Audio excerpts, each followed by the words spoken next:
કાકા હા વરસાદ હવે ચાલુ થયો છે બરાબર. ઓ હવે બધા બહાર નીકળશે. રોમેન્ટિક મોસમ છે. કપલ હશે એ બહાર નીકળશે. માર જેવા ભજીયા ખાવા નીકળશે. આમાં તો કપલ બહાર નહીં આવતા, લા પાંખો વાળા મંકોડા બહાર આવે. પણ એ તો બધે જીવ જંતુ મચ્છર માખી મંકોડા અને જે દર બનાવીને રહેતા હોય બે તું દરની જવા દે, વડોદરામાં નદીમાં રહેતા મગરો બહાર આવી જાય. એ તો બહુ વિડીયો જોયા છે મેં. કોર્પોરેશને મગરનો ઈગો સેટિસ્ફાય કરવો જોઈએ. બેસિકલી આ લોકો આંદોલન કરે છે. મગરનો ઈગો આંદોલન ને શું બધું બોલો છો તમે? તેમાં હું છે, વડોદરામાં લગભગ બધા જ પ્રાણીઓના સર્કલ છે 4 રસ્તા પર. એમ ચકલી સર્કલ ને ગેંડા સર્કલ ને કાળા ઘોડા ને વુડા સર્કલ પર સિંહ મૂક્યો છે. ગાય સર્કલ, ખિસકોલી સર્કલ.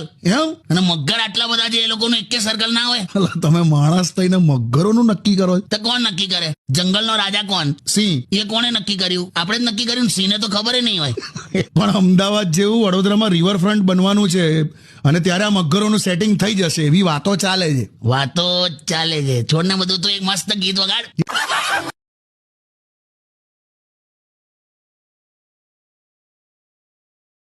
ગરમી બહુ છે યાર કાકા. શું કહે છે અંબાલાલ? ફોન કરીને પૂછને એમને.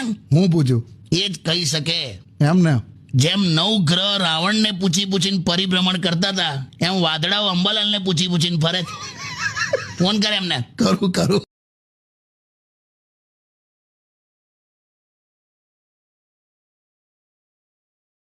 વરસાદ તો પડશે જ કાકા.